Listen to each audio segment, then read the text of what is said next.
Hello, I'm David Johnson with ACM Partners, and today I have my business partner, Margaret Bogenreef, with me. We're going to be discussing the Gap and whether or not it has turned around. Margaret, you've been a fan for a long time of the clothes and the business story of the Gap. Tell us how it got to the point that it is, where the business press is starting to try to struggle with whether or not it's actually turned around. How did we get to this point? Sure. Okay, so like most of us know, the Gap started in 1969 in San Francisco, essentially riding the heels of the blue jean revolution in the 60s and 70s. Fast forward to the 1990s, CEO Mickey Drexler came in and absolutely revolutionized both the Gap's product and their advertising. I'm sure we all remember, people of a certain age, the advertisements with the music and the celebrities, and it really, when Casual Friday took off, so did the Gap's earnings. Now, Drexler was pushed out by the Fisher family, which started and still owns the Gap to this day. The Fisher family pushed him out because they were concerned that his vision was taking over the company too much. He left. The Gap absolutely lost its vision. As it was losing its place in the market, fast fashion became really the trend. So you had the H&Ms, the Zaras, to a lesser extent the Forever 21. Well, let me ask you, Margaret, how much of the trouble that the Gap is in now is just the natural evolution of a company going from a growth story to needing to maintain its market share and maximizing profitability rather than just putting in new locations? Like you said, during the 90s, the wind was certainly at its back, but the 2000s were a different market with different competitors. Absolutely. I mean, to be honest, I think it's actually a combination of the two. So I think the Gap did lose its sartorial vision in the late 90s. You started seeing the product changing. You talk to consumers and they realized it was cheaper, less bright. The product wasn't nearly as nice. So you had that decrease in value and decrease in, editorial control that it had had under Drexler.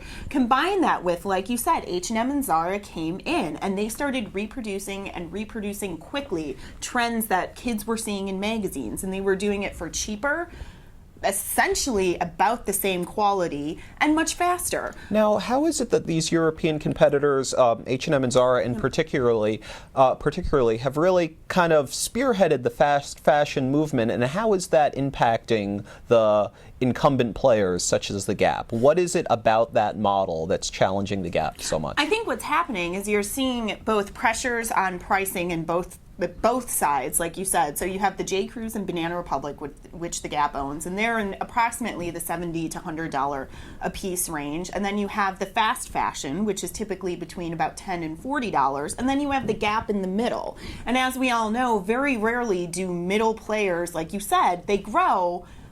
But once they lose their vision like the Gap did, they tend to lose market share, and you saw that happening. You saw a bifurcation in retail and, what the consumer wanted. The consumer either wanted the fast fashion or the slightly more expensive product point, and that's what happened with the Gap, I think. That makes sense. Now, in terms of market positioning, and in conversations that we've had, it's often struck me that you've talked about the Gap, and it's a story of basically three imprints. Yeah. Old Navy is approximately 40% of sales, the Gap imprint is approximately 40%, and Banana Republic is about 20%. Right. It seems like the traditional Gap brand is kind of sandwiched between those two, and it doesn't have an outlet.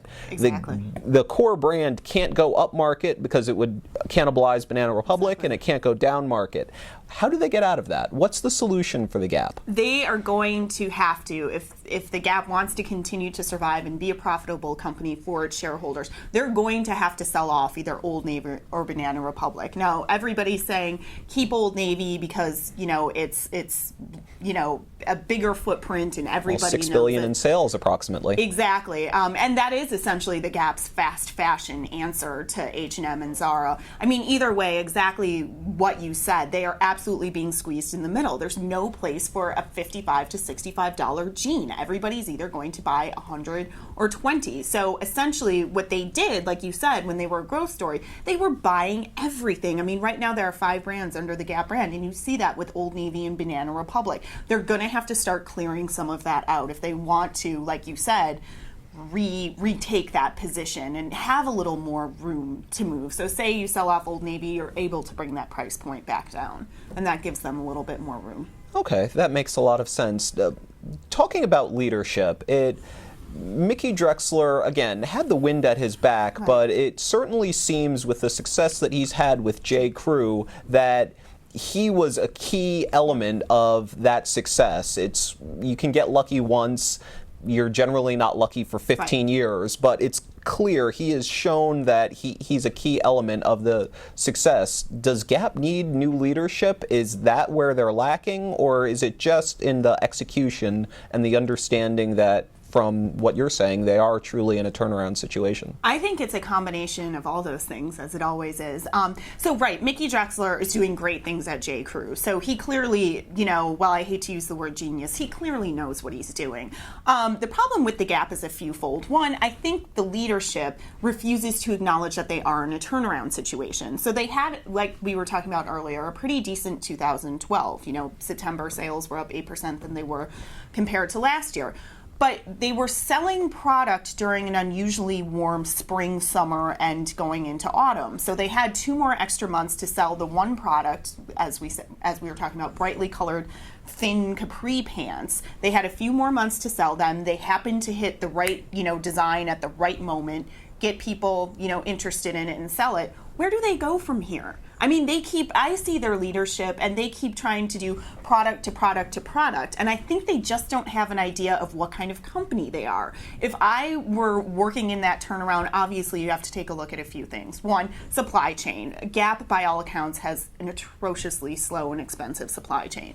That's just because the company probably grew too fast. They've always had more designer types at the top, so they tend not to pay as much attention to that. Secondly, just the design team. Everybody in fashion always wants to focus on the design team, and sometimes I'm loath to think that that's where you can make up ground, but there have been several months where they don't have an editorial leader.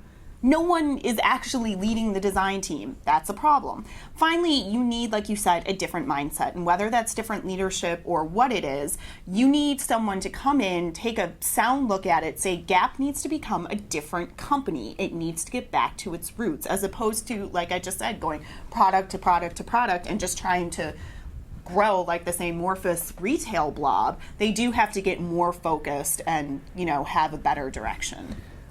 Long term, while it's clear that the Fisher family has control of the company and is going to guide the short and probably medium term future of the Gap, how does this company get fixed? Is it a candidate for a buyout? Does it need to be private to do the things that it's going to be necessary to do to affect a real turnaround? That's a great question. I mean, if you look at some examples, kind of like JCPenney, you see I think Ron Johnson is completely off the mark there, but you see the problem, like you said, with a public turnaround when it comes to retail and when it comes to a significant change of the face and makeup of the company.